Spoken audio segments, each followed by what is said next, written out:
The Olympics represents theft of land, it represents money and greed.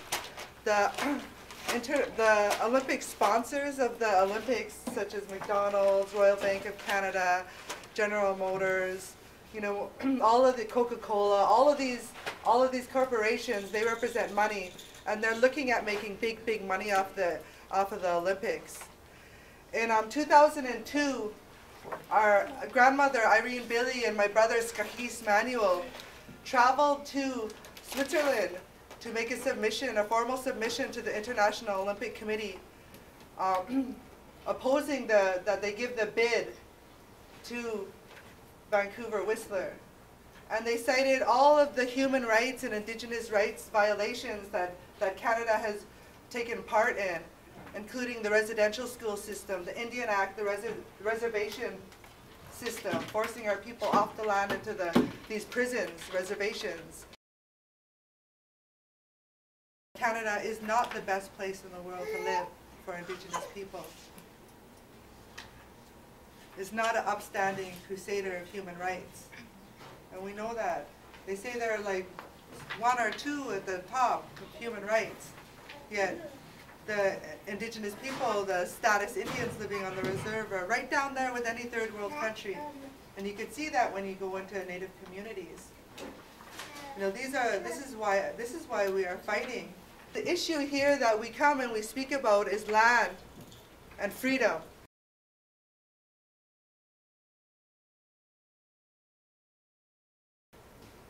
But our ideas of freedom may be different from the average everyday Canadian may think about freedom.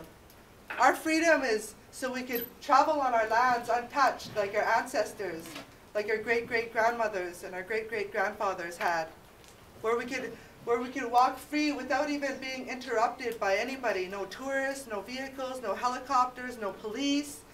When our people were fighting, you know, they bulldozed down our home on so-called International Human Rights Day. They bulldozed down our home. This is what the Canadian government is doing. When any Native people stand up and fight for our land, that we are met with such great police repression. The Canadian government, they fear us because they send in the army and they send in set up landmines, and they send in the tanks and the APCs and the choppers and all of these things. They fear us because they can't hide the truth.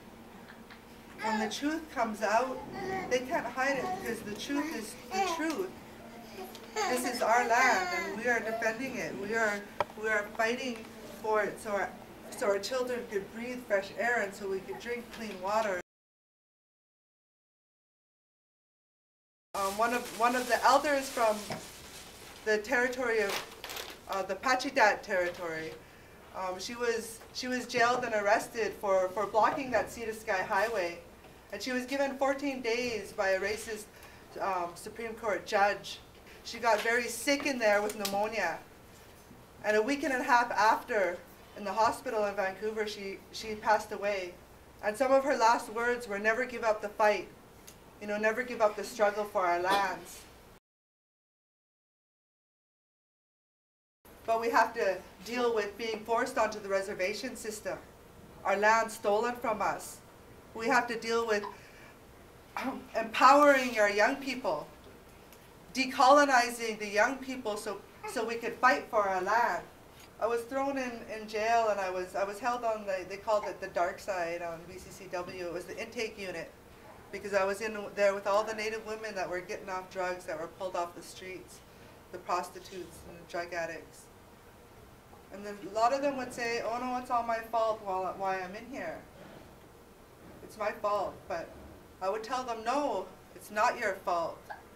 You know, it's colonization, mining, water extraction, you know, ski resorts, all-season resorts in our mountains, golf courses that take hold, gigantic islands, fish farms, you name it. Whatever type of industry that is out there is there to rape our land.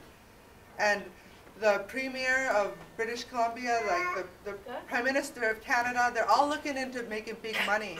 It's all a business venture for them, the Olympics. So when people say, "Oh, the Olympics is coming here. I always thought it was, oh, nations coming together, that it was building peace and harmony with the whole world, and everyone's going to have a lot of good times and fun and games and sports. It's fun. Why do you have a problem with the Olympics? But we tell them it's a form of colonization. The Olympics, and what it represents, is a white power ceremony. Go eat at McDonald's, and go buy a Coca-Cola, and go, you know, consume all of these things and everything, because you are contributing to genocide of other indigenous peoples fighting against these things. You know, the natives fighting against Coca-Cola or Walmart. Every one of us are slaves to this corporation and buy into it. Every one of you guys have to buy a piece of freedom, for your freedom to be on our lands, which is to contribute to their corporation so that they can succeed. The corporate Canada who control the media, they will call it standoff, they'll call it whatever, they will call us issues. But we're not issues. We're a nation to be reckoned with, because we gave everybody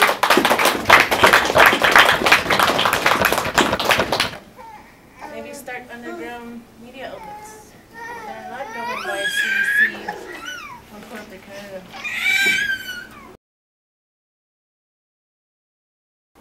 One of the teachings that was given by an elder who had already passed on in my territory was, there's only one race, which is the human race. The 2010 Olympics, all the indigenous people right across Canada, the United States, South America, we will all be standing together. Even today, they try to dismantle us, but they can't. They can never take away what is rightfully ours. They can't take away our spirits from dancing with each other.